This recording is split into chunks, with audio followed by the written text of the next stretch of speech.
(1505년) 한양 창덕궁 후원. 한밤중입니다.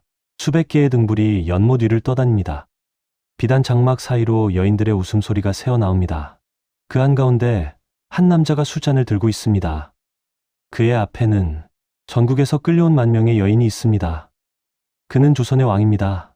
그리고 정확히 11개월 뒤 그의 왕좌는 영원히 비게 됩니다. 여러분, 우리가 알고 있는 폭군 연산군의 이야기. 교과서에서 읽은 그 한 줄. 조선 최악의 폭군. 하지만 진짜 소름 돋는 건 이 다음입니다. 그는 단순히 술을 마시고 여자를 가까이 한 게 아닙니다. 그는 조선 500년 역사상 가장 정교하고 가장 체계적이고 가장 노골적인 쾌락 시스템을 설계했습니다. 여인들에게 등급을 매기고 이름을 붙이고 카테고리를 나눴습니다. 국가, 기관을 통째로 자기만의 유흥 클럽으로 개조해버린 겁니다. 성균관에서 유생들이 공부하던 자리에 기생을 채웠고 사찰을 밀어버리고 놀이터를 만들었고 민가 수만 채를 철거해서 자기 전용 사냥터를 깔았습니다. 이 사건의 진짜 원인을 아는 사람은 거의 없습니다. 교과서는 가르쳐주지 않았습니다. 지금부터 제가 드리는 이야기는 여러분이 알고 있던 것과 완전히 다릅니다. 그가 왜 정확히 어떤 순간부터 이렇게 변했는지, 어떻게 조선이라는 나라 전체가 한 남자의 놀이터가 될 수 있었는지, 그리고 그 끝이 왜 그토록 허무했는지, 이 영상을 끝까지 보신 분들은 아마 한동안 이 이야기를 잊지 못하실 겁니다. 왜냐하면 이건 단순한 폭군의 이야기가 아니기 때문입니다.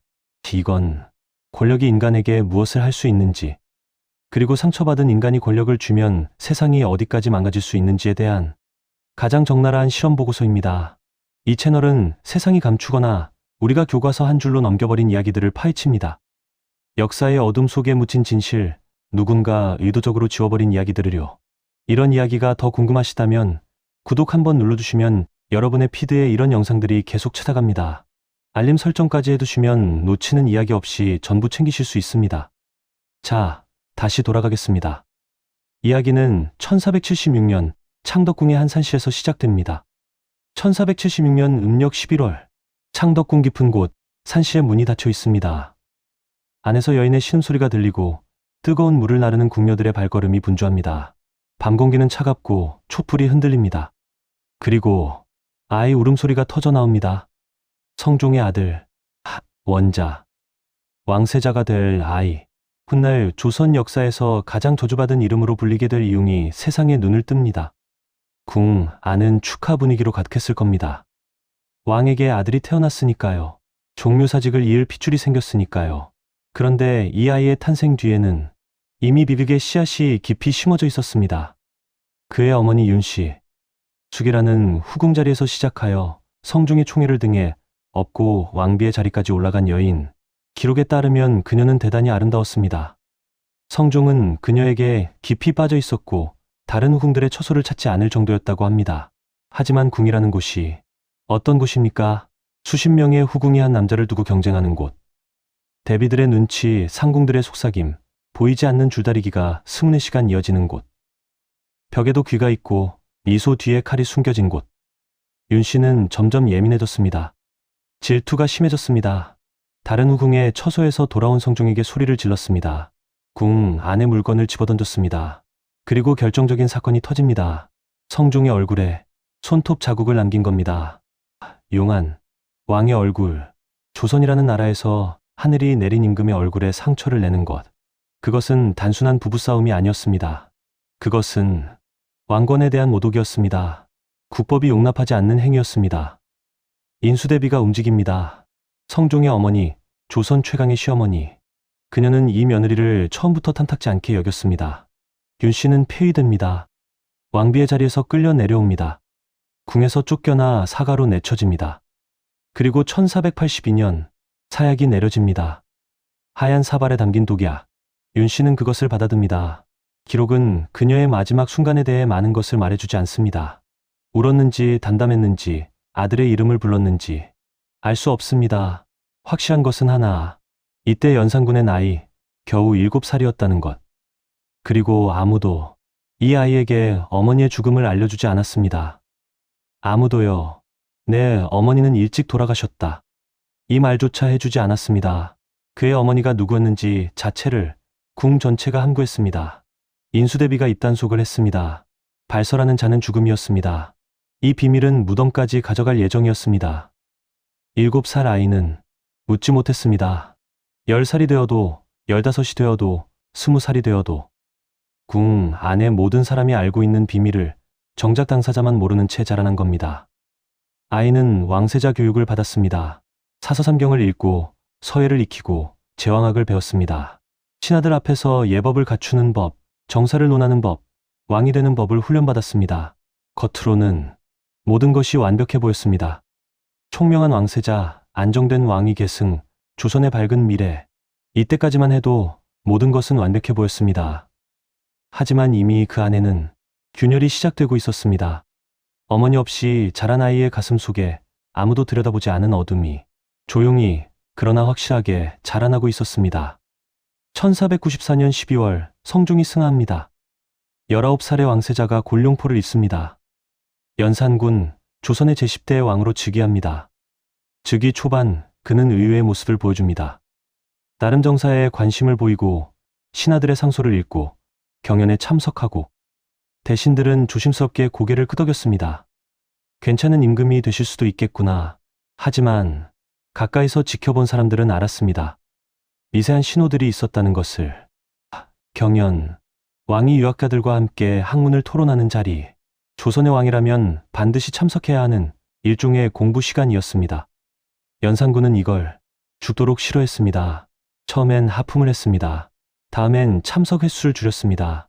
그 다음엔 아예 안 갔습니다. 그리고 마지막에는 경연 자체를 폐지해버립니다. 감히 왕에게 학문을 강요하느냐, 왕을 가르치려 드느냐. 그의 목소리에는 분노가 있었습니다. 단순한 게으름이 아니었습니다. 누군가가 자기 위해서 훈계하는 것 자체를 견디지 못한 겁니다. 아버지 없이, 어머니 없이, 감정을 받아줄 사람 없이 자란 아이가 권위에 대한 분노를 키워온 겁니다. 신하들은 간언했습니다. 전하, 경연은 선왕들도 하신 것이옵니다. 연산군의 눈이 가늘어집니다. 그 눈빛을 본 신하는 더 이상 말을 잇지 못했습니다. 그리고 1498년 무오사화가 터집니다. 발단은 김일손이 쓴 사초였습니다. 세조의 왕위 찬탈을 비판하는 내용이 실려 있었습니다. 연산군에게 이것은 좋은 구실이 되었습니다. 살인파 선비들이 도륙당합니다. 김일손은 능지처참 몸이 6토막으로 찢기는 형벌을 받습니다. 그의 스승 김종직은 이미 죽은 뒤였지만 무덤을 파헤쳐 부관참시합니다. 수십 명이 죽고 귀양가고 파직당합니다. 왕에게 쓴소리를 했던 사람들이 하나씩 사라져갔습니다. 궁 안의 공기가 달라집니다. 눈치를 보는 시선, 낮춰진 목소리, 복도에서 마주치면 피하는 발걸음. 공포가 궁의 기둥과 벽 사이로 스며들기 시작했습니다.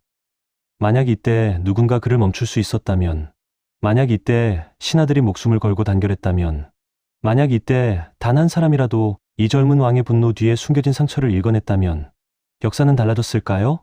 여러분이라면 어떤 선택을 했을까요? 가난하면 죽는다는 걸 알면서도 입을 열 것인가? 아니면 고개를 숙이고 눈을 감고 살아남을 것인가? 조선의 신하들은 하나둘 후자를 택하기 시작했습니다. 입을 다문 겁니다. 그런데 이건 시작에 불과했습니다. 진짜 문제는 아무도 예상하지 못한 곳에서 터져나왔습니다. 20년 넘게 봉인해두었던 판도라의 상자가 마침내 열리려 하고 있었습니다. 1504년, 정확히 누가 입을 열었는지에 대해서는 기록마다 차이가 있습니다. 하지만 결과는 하나입니다. 누군가가 연산군에게 금지된 진실을 알려줍니다. 전하의 생모 패비윤 씨는 투기 혐의로 폐위되어 사약을 받고 죽었사옵니다. 30살이 되어서야 처음으로 자신의 어머니가 누구였는지를 알게 된 겁니다. 어머니가 왕비였다가 쫓겨났다는 것을, 사약을 받고 죽었다는 것을, 자기가 태어난 지 몇 년 만에 독약을 마시고 숨을 거뒀다는 것을, 그리고 그 모든 과정에 자신의 할머니 인수대비가 깊숙이 개입했다는 것을, 궁 안에 모든 사람이 알고 있었다는 것을, 자기만 몰랐다는 것을. 기록은 이 순간의 연산군을 이렇게 묘사합니다. 얼굴이 창백해졌다고 합니다. 한동안 아무 말도 하지 못했다고 합니다. 그리고 눈빛이 변했다고. 갑자사화가 시작됩니다. 무오사화와는 차원이 달랐습니다. 이건 정치적 숙청이 아니었습니다. 이건 복수였습니다. 어머니의 폐위에 찬성했던 신하들, 죽입니다. 어머니의 사사에 관여했던 자들, 죽입니다. 그 자리에 있었으면서 반대하지 않았던 자들, 역시 죽입니다. 이미 죽은 자들은 부관참시합니다. 무덤을 파헤쳐 관을 열고 시신의 목을 베어 저작거리에 내겁니다. 산 사람도 죽은 사람도 피해갈 수 없었습니다. 연산군은 어머니가 사약을 받을 때 입고 있었다는 촉삼을 찾아옵니다. 핏자국이 묻어 있었다고 합니다. 사약을 마시고 피를 토하며 죽어갔을 어머니의 마지막 흔적. 그는 그 독삼을 끌어안고 궁 안을 뛰어다녔습니다. 울었습니다. 소리내어 미친 듯이 울었습니다. 그리고 울음을 멈추면 죽였습니다. 더 소름 돋는 건 다음입니다. 연산군은 할머니 인수대비에게 갑니다. 어머니의 죽음을 주도했던 바로 그 사람에게. 대비전의 문을 박차고 들어갑니다. 기물을 부수고 소리를 지르고 벽에 머리를 박습니다. 기록에 따르면 대비를 향해 직접 손을 올렸다는 이야기도 전해집니다. 인수대비는 얼마 지나지 않아 세상을 떠납니다. 공식 사인은 병사. 하지만 실록의 행간을 읽어보면, 그리고 당시 궁 안 사람들의 증언을 이어 붙여보면 충격사 손자의 광기에 의한 정신적 충격으로 죽은 것이라 보는 게 자연스럽습니다. 할머니를 죽인 겁니다. 사실상 성종의 후궁 중 어머니의 폐위에 관여했던 두 여인이 있었습니다. 엄귀인과 정귀인. 연산군은 이 두 후궁을 불러들입니다. 그리고 직접 때려 죽입니다.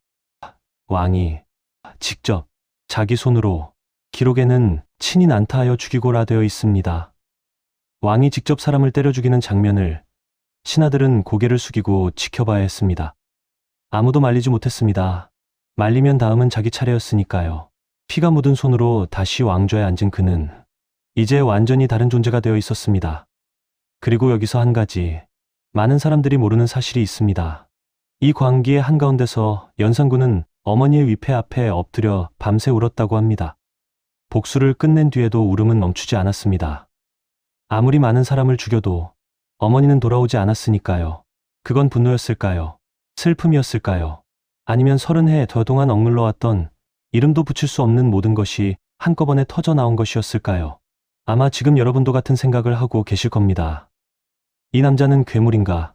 피해자인가? 하지만 답을 내리기엔 아직 이릅니다. 여기서 멈췄다면 그나마 나았을 겁니다.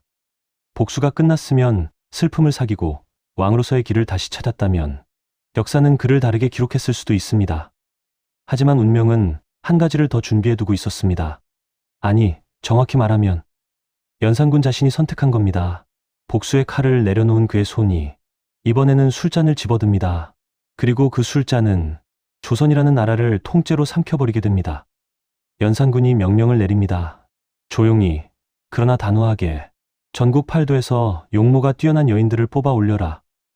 채홍사, 이 관직의 이름을 기억하십시오. 조선 역사상 가장 치욕적인 관직명입니다. 이 관직의 임무는 단 하나, 전국 방방곡곡을 돌며 아름다운 여인을 찾아내어 궁으로 데려오는 것. 기생은 당연하고 양가의 처녀도, 이미 혼인한 유부녀도, 심지어 양반가의 여식도 예외가 아니었습니다.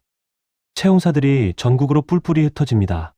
경상도, 전라도, 충청도, 강원도, 평안도, 함경도, 조선 8도 구석구석. 이들이 마을에 나타나면 어떤 일이 벌어졌는지 아십니까? 부모들이 딸을 숨겼습니다.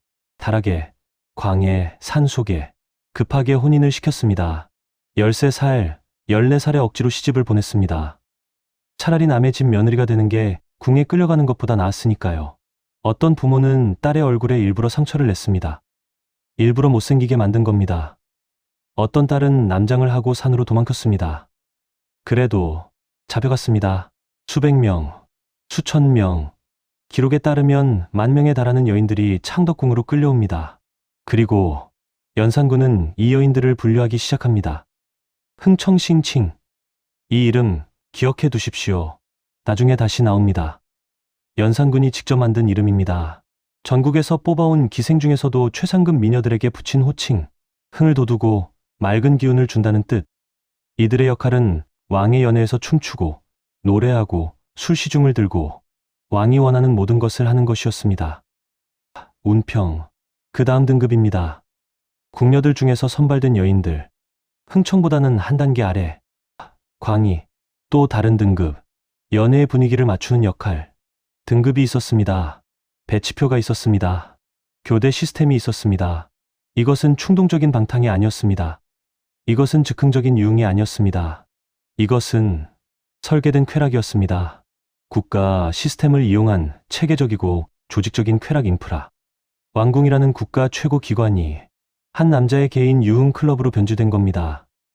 궁 안에서 벌어진 일들을 실록과 야사는 이렇게 전합니다. 밤이 됩니다. 창덕궁 후원의 횃불이 켜집니다. 수백 개, 수천 개의 등불이 연못 위에 떠오릅니다. 비단 장막이 나무와 나무 사이에 걸리고 그 사이로 음악이 흘러넘칩니다. 검은고, 가야금, 피리, 북소리. 흥청들이 나옵니다. 비단 옷을 입고 머리에 꽃을 꽂고 얼굴에 연지를 바르고 수백 명이 동시에 춤을 춥니다. 연못 위에 배를 띄우고 그 위에서 노래하게 하기도 했습니다. 물 위에 떠다니는 여인들의 노랫소리. 달빛 아래 반짝이는 비단. 술은 쉬지 않고 흐릅니다. 최고급 약주, 전국에서 올라온 진상품들. 산의 진미가 끝없이 펼쳐집니다. 연산군은 그 한가운데 앉아 웃습니다. 밤새도록 동이 틉니다. 새벽빛이 궁담을 넘어 들어옵니다. 연애가 끝났을까요? 아닙니다. 낮에도 계속됩니다. 그리고 밤이 다시 오면 또 시작됩니다. 다음 날도, 그 다음 날도, 계절이 바뀌어도 그 순간 모든 것이 바뀌었습니다. 궁은 더 이상 궁이 아니었습니다. 조정은 더 이상 조정이 아니었습니다. 국가는 더 이상 국가가 아니었습니다. 하지만 연산군의 욕망은 궁 안에서 멈추지 않았습니다. 성균관, 조선 최고의 교육기관, 유생들이 학문을 갈고 닦는 신성한 장소. 연산군은 유생들을 전원 쫓아냅니다. 그리고 그 자리에 흥청들을 채웁니다. 공부하던 자리에서 충판이 벌어진 겁니다. 원각사, 한양 한복판에 있던 사찰, 부처를 모시던 곳. 역시 유흥 공간으로 전환합니다. 그것도 모자랐습니다. 궁 주변의 민가를 밀어버립니다. 수만 채의 집을 하루아침에 사는 사람들이 있건 말건 철거합니다. 그 자리에 왕 전용 사냥터를 만듭니다. 울타리를 치고 사슴과 노루를 풀어놓고 말을 달리며 활을 쏩니다. 이 구역 안에 들어오는 백성은 사형에 처한다. 수만 명의 백성이 하루아침에 집을 잃었습니다. 갈 곳이 없어 길거리를 떠도는 가족들, 아이를 등에 업고 울며 한양을 빠져나가는 어머니들. 되돌릴 수 있는 시간은 이미 지나가 버린 뒤였습니다. 국고가 바닥납니다. 잠깐 숫자로 생각해 봅시다. 흥청 10,000명, 20,000명을 궁에서 먹이고 재우고 입히려면 얼마가 필요한지 상상이 되십니까? 디단옷, 장신구, 화장품, 음식, 거처 시중 드는 인원, 여기에 매일 밤 열리는 연회 비용, 술값, 음식값, 악기, 조명, 장식. 조선이라는 나라의 1년 예산이 한 남자의 매일 밤 파티에 빨려 들어간 겁니다. 세금이 올라갑니다. 특별 공납이 내려옵니다. 전국의 관청이 이 비용을 충당하느라 허덕입니다. 그 부담은 고스란히 백성에게 돌아갑니다. 농사짓던 사내가 밭에 주저앉습니다. 올해 수확물의 대부분을 세금으로 내야 합니다. 남은 것으로는 가족을 먹이기에도 부족합니다.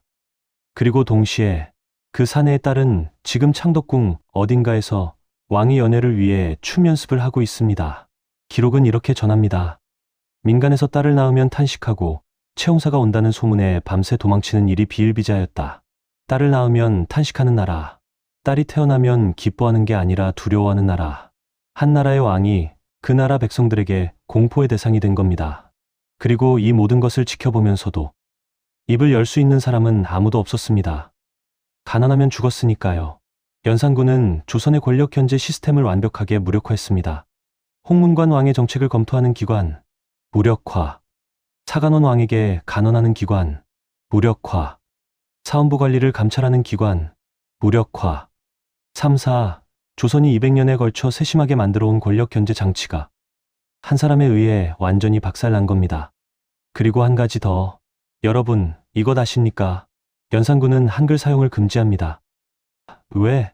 한글로 된 벽보가 한양거리에 나붙었기 때문입니다. 왕을 비방하는 내용이었습니다.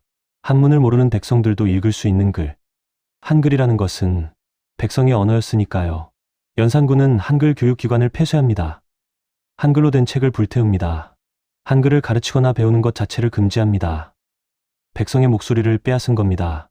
글자를, 말을, 생각을 전달할 수단 자체를. 어머니를 잃은 아이가 왕이 되어 나라 전체의 입을 틀어막았습니다. 하지만 사람들이 정말 충격받은 건 이 모든 사건 자체가 아니었습니다. 전국의 여인을 강제로 끌어온 것도, 국고를 탕진한 것도, 한글을 금지한 것도 물론 끔찍한 일이었습니다. 하지만 진짜 충격은 그 뒤에 밝혀진 사실이었습니다. 자, 여기서 한 발짝 물러서겠습니다.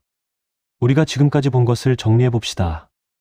연산군의 흥청 시스템, 만 명의 여인, 매일 밤의 연애, 국가, 기관의 유흥 공간 전환. 이것을 단순한 방탕한 왕의 쥐값기로만 볼 수 있을까요? 이제부터가 진짜입니다. 기록을 자세히, 아주 자세히 들여다보면 이상한 패턴이 보입니다. 연산군이 가장 격렬하게 연애를 벌인 시점, 가장 많은 흥청을 불러 모은 시점, 가장 극단적인 쾌락을 추구한 시점은 정확히 갑자사화 직후입니다. 어머니의 죽음의 진상을 알게 되고 복수를 끝낸 직후, 복수가 끝났습니다. 관련자들은 모두 죽거나 부관참시 당했습니다. 끝난 겁니다. 그런데 마음이 편해졌을까요? 당연히 아니었겠죠. 아무리 많은 사람을 죽여도 어머니는 돌아오지 않습니다. 30해 동안 비어있던 그 자리는 피로 채울 수 있는 게 아니었습니다. 그래서 다른 것으로 채우려 한 겁니다. 그래서 다른 것으로 채우려 한 겁니다. 술로, 여인으로, 음악으로, 밤새 꺼지지 않는 등불로, 쉬지 않는 연애로. 사실 연산군은 연애 중에 갑자기 울음을 터뜨리는 일이 잦았다고 합니다. 흥청들이 춤추고 음악이 흐르고 술잔이 오가는 한가운데서 갑자기 느닷없이 어머니 윤씨의 이름을 부르며 통곡했다고. 만 명의 여인이 둘러싼 자리에서 어머니를 부르며 우는 왕. 그러다 울음을 멈추면 다시 수잔을 들었습니다. 다시 웃고 다시 마시고 다시 흥청들을 부르고 그러다 다시 울고.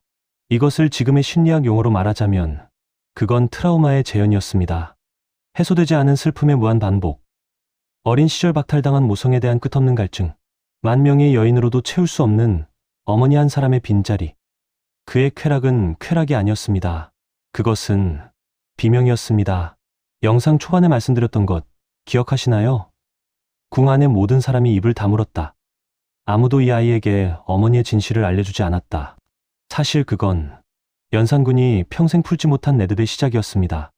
진실을 숨긴 것이 그를 지킨 게 아니라 그를 파괴한 겁니다. 20년 넘게 봉인된 비밀은 결국 만 배의 파괴력으로 터져나왔습니다. 아이를 보호하려고 숨긴 거짓말이 그 아이를 괴물로 만든 겁니다.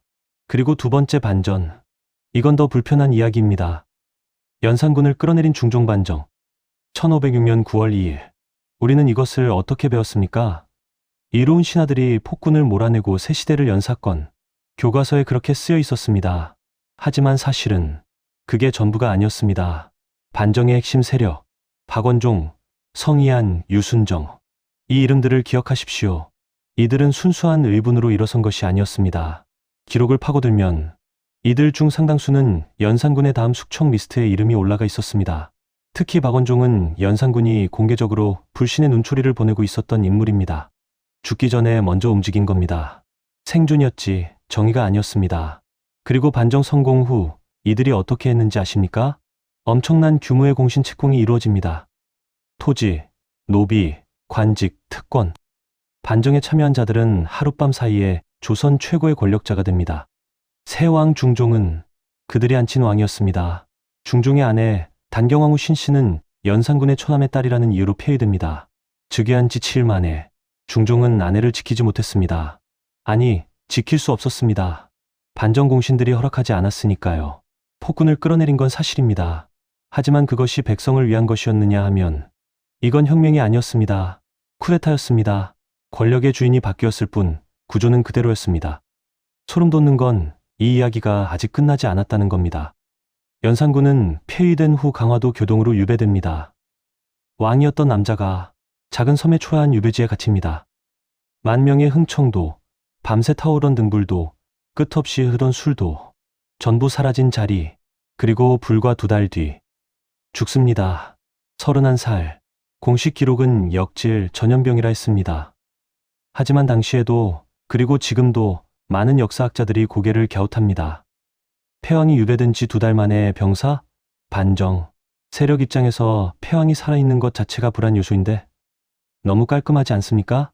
독살 의혹은 500년이 지난 지금까지도 풀리지 않은 채 남아 있습니다.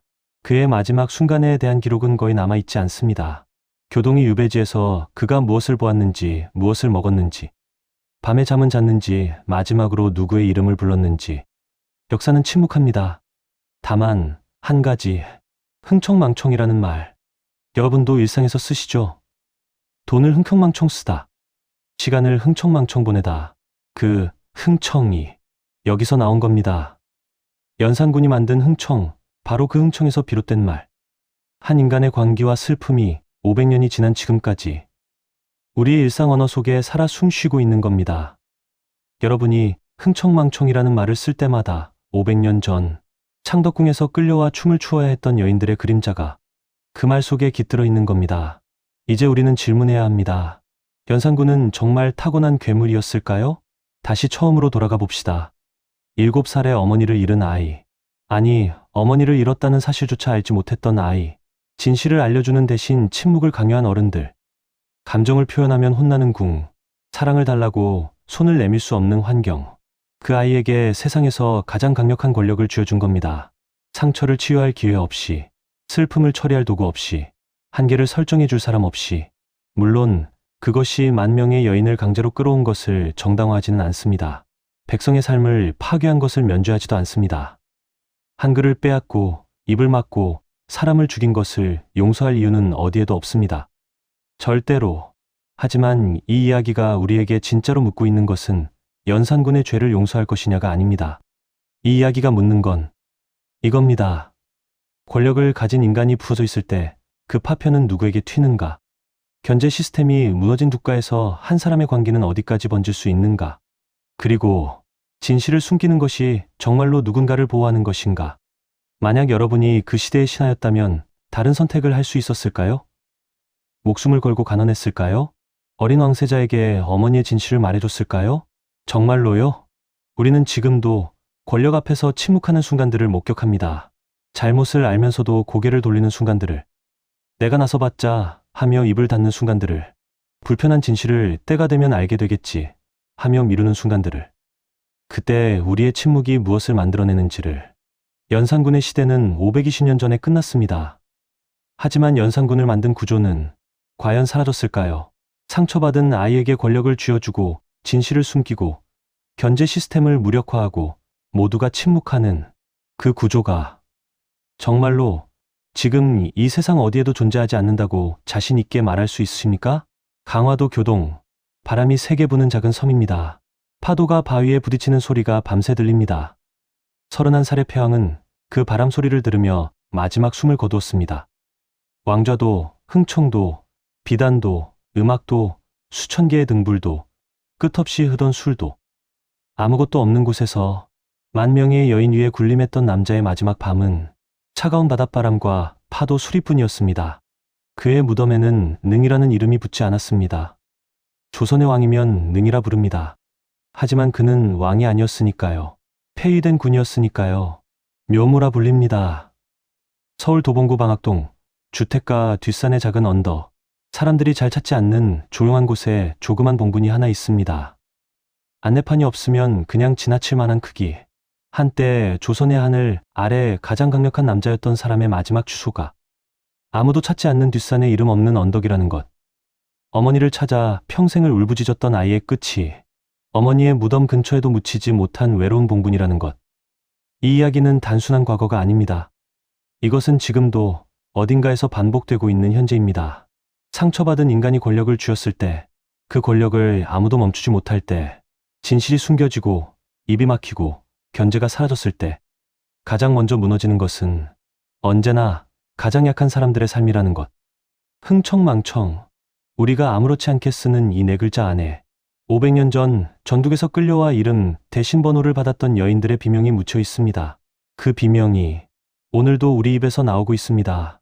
여러분은 연산군이 타고난 괴물이었다고 생각하시나요? 아니면 괴물로 만들어진 피해자였다고 생각하시나요? 댓글로 여러분의 생각을 꼭 남겨주세요. 어느 쪽이든 정답은 없습니다. 다만 여러분이 고민한 그 시간만큼 끌려갔던 여인들의 이야기가, 입을 닫았던 신하들의 이야기가, 그리고 어머니를 찾아 울었던 한 아이의 이야기가 의미를 갖게 됩니다. 그리고 다음 영상에서 다룰 이야기는 연산군을 끌어내리고 왕좌에 앉은 중종. 그는 과연 다른 왕이었을까요?